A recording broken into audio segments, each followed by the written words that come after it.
Saya sendiri sudah menghadap Bapak Prabowo Subianto dan beliau menyampaikan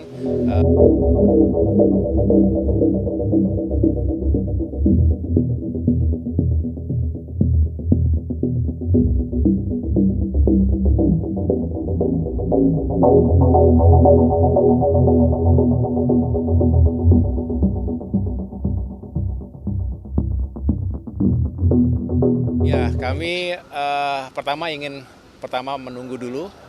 Kita juga tahu bahwa 20 Maret menjadi momen yang penting, pengumuman secara resmi dan final dari KPU terkait dengan hasil pemilu.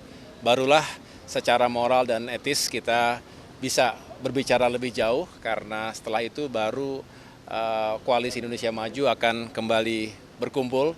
Saya sendiri sudah menghadap Bapak Prabowo Subianto dan beliau menyampaikan sama-sama kita kawal dulu proses penghitungan suara ini, dan ketika itu sudah dinyatakan secara resmi dan Pak Prabowo dan Mas Gibran dinyatakan sebagai pemenang dalam pemilihan presiden 2024 ini, maka tentu langkah pertama Koalisi Indonesia Maju akan segera bertemu dan kita akan membahas langkah-langkah menuju ke 20 Oktober 2024. Tentu diantaranya selain kita membahas bagaimana menyiapkan langkah-langkah transisi yang baik, tapi juga bagaimana menyiapkan pemerintahan yang berkualitas, yang kapabel ke depan, sehingga program-program kebijakan-kebijakan Presiden Joko Widodo hari ini, segala yang sudah baik, ya bisa kita kawal dan kita lanjutkan ke depan, sambil tentunya bisa merumuskan bersama implementasi dari segala apa yang telah dikampanyekan, visi misi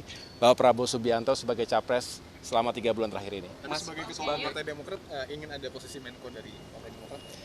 Kita tidak bicara dulu posisi ya, karena kami ingin sekali lagi meletakkan segala sesuatu secara proper. Kita tahu Presiden memiliki hak prerogatif, kami hanya ingin menyampaikan apa yang perlu diperjuangkan bersama. Tentu pada akhirnya tidak hanya peran, memang pada akhirnya akan berbicara portfolio semacam apa, tetapi biarkan itu menjadi milik Presiden mendatang, karena kami ingin menghormati prosesnya, dan selebihnya kami akan menyampaikan itu secara langsung kepada beliau. Mas, sebagai Kenapa? Ya, sama. Terkait dengan jumlah, posisi, dan lain sebagainya, kita akan serahkan semuanya kepada Pak Prabowo. sebagai pengusung utama partai utama pengusung Pak Prabowo, Ya. apakah keberatan kalau misalnya ada partai di luar koalisi yang tiba-tiba nanti masuk gitu menjadi koalisi besar? Iya, saya juga sudah menyampaikannya kepada Pak Prabowo dan tentu akan saya sampaikan kembali. Pak Prabowo adalah pemimpin koalisi, jadi beliau tentunya memiliki hak dan kewajiban secara moral untuk memikirkan koalisi kita hari ini dan ke depan.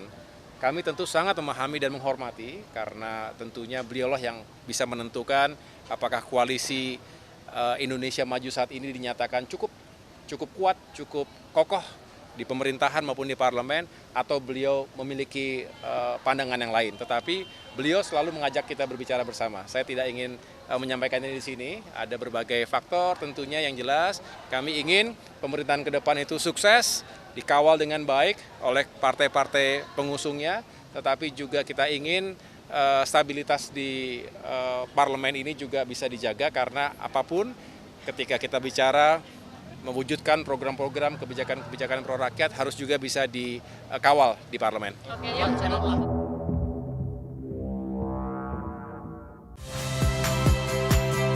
Saya Magister Tarigan.